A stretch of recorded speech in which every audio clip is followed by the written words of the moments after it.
حضرات محترم، ہم اہل ایمان ہیں اور شریعت کی باتوں پر عمل کرنا ہم سب کا فرض ہے۔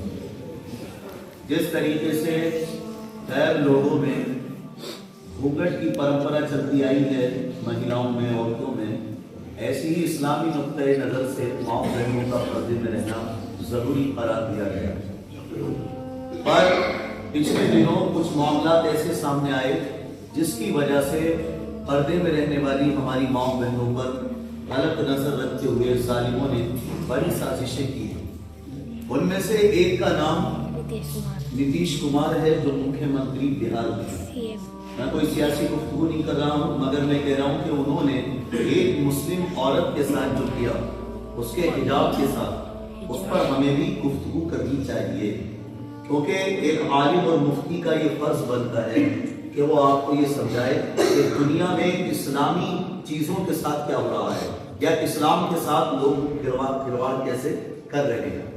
اب اس آدمی نے نیمتی پتر دیتے ہوئے اس مہیلا سے، یعنی ہماری اسلامی بہن سے کہا کہ نقاب ہٹاؤ۔ نہیں ہٹایا تو اس نے خود اپنے ہاتھ سے پکڑ کے کھینچا۔ اس پر آپ غور کریں، کولکاتہ میں یعنی کولکتہ میں 1 لاکھ سے زیادہ مسلم عورتوں نے اور ہندو عورتوں نے مل کر مارچ نکالا تھا اس کے فرض سے ہٹایا۔ مطلب یہ ہے کہ دیکھیے عوام کے سامنے، اتنے لوگوں کے سامنے وہ مسلم عورت کو بے پردہ کرنے کی سازش کر رہا ہے، بے عزت کر رہا ہے۔ آپ وہی کہہ سکتا ہے صاحب پردے میں کیسی عزت چہرے تو دینا، سر پہ ٹوپی رکھی ہوتی ہے نا، کسی کی اتار دو، آپ ٹوپی تو اتاری آپ نے، اس میں کون سی بڑی بات ہے؟ مگر ایسا نہیں ہے۔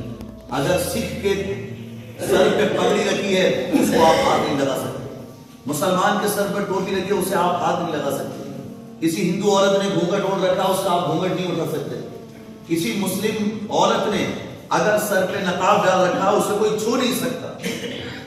امتیاز جلیل نے بڑی پیاری بات کہی کہ میں اگر وہاں پر ہوتا تو اس کا ہاتھ توڑ دیتا۔ بتائیے آپ، ایک خون میں ابال ہونا چاہیے کہ مطلب ہم جب کسی کو چھیڑ نہیں رہے تو کیوں ہم لوگوں کے ساتھ ایسا کر رہے ہیں۔ مگر اس موقع پر جو ایماندار ہے انہوں نے آواز بھی اٹھائی، اور جن میں کچھ شرم باقی ہے نیوز اینکرز میں بھی، انہوں نے بھی اس بات کو کہا کہ یہ ایک مکھیہ منتری ہونے کے باوجود بھی اس نے یہ کام کیا، تو یہ بالکل ہر اس عورت کا اپمان ہے جو ہندوستان میں رہنے والی ہے۔ اس لیے میری یہ گزارش ہے آپ سے کہ آپ یہ بات اوروں تک بھی پہنچائیے اور اپنے دین پر اور زیادہ کاربند ہو جائیے، گھر میں اور بھی سمجھائیے کہ وہ اس چیز کا خیال کریں۔ اور ایسے افراد جو اسلام کی چیزوں کو مٹانے کی سازش کر رہے ہیں، بھئی ہم کسی میں زبردستی نہیں کہتے کہ تو یہ کام کر، لیکن اگر کوئی عورت ایمانداری کے ساتھ برقعے میں پابندی کے ساتھ جا رہی ہے تو اس کو کوئی ہاتھ نہیں لگا سکتا، نہ اپنا نہ غیر نہ کوئی اور بھی، ٹھیک ہے۔ اس لیے میری گزارش ہے کہ ان باتوں پر توجہ کریں، اپنے اسلام کو سیکھیں، دین کو سمجھیں، اور شریعت اس بات کو کہتی ہے کہ جسے اللہ نے عالم یا مرتبہ عطا فرمایا ہے وہ ان مسائل پر مسلمانوں کی توجہ دلائے۔ دل تو بہت دنوں سے دکھا ہوا تھا اس مسئلے کو لے کر، لیکن میں سوچتا تھا کیونکہ ہماری قوم میں بھی بہت چھوٹی سوچ کے مالک ہیں، وہ اس کو بھی یہ سمجھنے کے ساتھ شاید سیاسی گفتگو ہو رہی ہے۔ یہ سیاسی گفتگو نہیں ہو رہی ہے، یہ تمہارے ایمان اور عقیدے پہ حملہ کرنے کی سازش ہو رہی ہے کہ دھیرے دھیرے مسلمانوں کے دلوں میں بھی نفرت پیدا ہو جائے پردے سے۔ یہ کیا ضروری ہے؟ ضروری نہیں ہے، بہت زیادہ ضروری ہے الحمدللہ، اور ہم کسی کو اجازت نہیں دیں گے، نہ ہم کسی کے ساتھ چھیڑخانی کرتے ہیں تو ہم کسی کو اجازت نہیں دیں گے کہ کوئی ہماری ماں بہن کے ساتھ ایسا کام کرے۔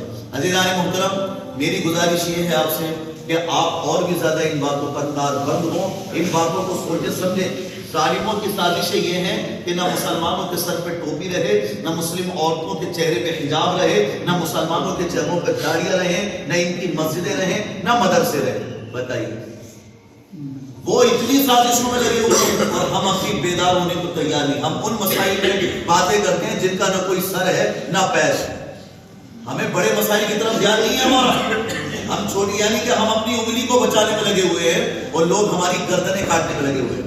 وہ تو ڈائریکٹ گردنیں کاٹیں گے، یہ تو ہماری انگلیوں کے مسئلے ہیں کیونکہ یہ تو ہم بچا رہے ہیں، لیکن وہ ظالم ہمارے ایمان اور عقیدے پہ حملہ کرنے کی کوشش کر رہے ہیں۔ ایسے موقع